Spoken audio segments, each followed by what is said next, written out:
घुटनों पे लाते हैं। ইরান আমেরিকাকে হাঁটু গেড়ে বসিয়ে দেবে, তারা কখনোই আমেরিকাকে ভয় পায়নি।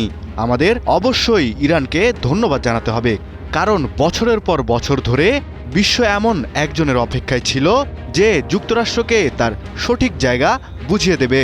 কথাগুলো কোনো মুসলিম দেশের প্রতিনিধি নয়। অবিশ্বাস্য হলেও এভাবেই যুক্তরাষ্ট্রের কড়া সমালোচনা করেছেন একজন ভারতীয় সনাতনী পণ্ডিত। ইরানের সর্বোচ্চ নেতা আয়াতুল্লাহ আলী খামেনির শেষকৃত্যে যোগ দিতে যখন তিনি ইরানে, তখনই ভাইরাল হলো এই ভারতীয় পণ্ডিতের বক্তব্য। ভারতীয় ওই পণ্ডিতকে আরও বলতে শোনা যায়, ইরান মানুষের পক্ষে দাঁড়িয়েছে এবং ইরানের প্রতিরোধ গোটা বিশ্বের জন্য অনুপ্রেরণা। কিন্তু কে তিনি, হঠাৎ কেন এসেছেন আলোচনায়? ইরানের রাজধানী তেহরানে চলছে সর্বোচ্চ নেতা আয়াতুল্লাহ আলী খামেনির শেষকৃত্য অনুষ্ঠান। ইরান সরকারের আমন্ত্রণে সেখানে যোগ দিয়েছেন প্রায় শতাধিক দেশের প্রতিনিধি, বাদ যায়নি ভারতও। ইরান সরকারের আমন্ত্রণে ভারত থেকে বেশ কয়েকজন বিশিষ্ট ব্যক্তির সাথে সেখানে উপস্থিত হয়েছেন উত্তরপ্রদেশের প্রয়াগরাজ্যের পণ্ডিত বিজয় কুমার শর্মাও। খামেনির শেষ বিদায়ে যোগ দিলেও তার পুরনো একটি ভিডিও নতুন করে ইন্টারনেটে ভাইরাল হয়ে যায়। পুরনো বক্তব্যে তিনি যুক্তরাষ্ট্রের তীব্র সমালোচনা এবং ইরানের শক্তির প্রশংসা করেছিলেন।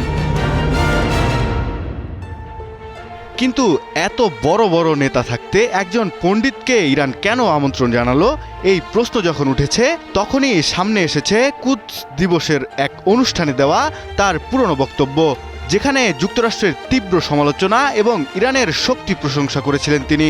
সামাজিক যোগাযোগ মাধ্যমে ওই বক্তব্য প্রচারের পরেই মুহূর্তে ভাইরাল হয়ে যায় বক্তব্যটি, ব্যাপক সাড়া ফেলে খোদ ভারতীয়দের মাঝে।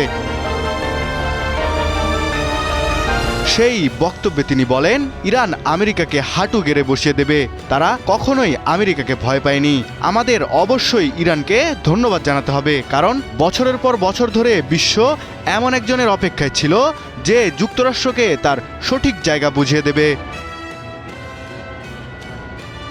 বক্তব্যটি প্রকাশ্যে আসার পর সামাজিক যোগাযোগ মাধ্যমে শুরু হয় তুমুল বিতর্ক।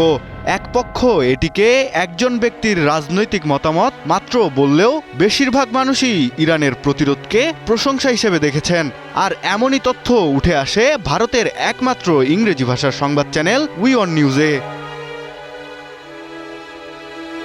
প্রায় 4 মাস পর খামেনির শেষ বিদায় অনুষ্ঠিত হচ্ছে, আর এতে ভারতের পক্ষ থেকে বিভিন্ন দলে বিভক্ত হয়ে তেহরানে প্রয়াত এই নেতাকে শেষ শ্রদ্ধা জানিয়েছেন।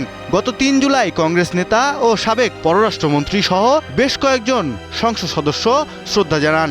পরদিন 4 জুলাই ভারত সরকার ও জনগণের পক্ষ থেকে কেন্দ্রীয় প্রতিমন্ত্রী পবিত্র মার্গেরিটা এবং বিহারের রাজপাল সৈয়দ আতা হাসাইন শেষকৃত্যে যোগ দেন। ইরানের প্রেসিডেন্ট মাসুদ পেজিশকিয়ান ভারতের প্রধানমন্ত্রীকেও এই শেষ বিদায়ে আমন্ত্রণ জানিয়েছিলেন।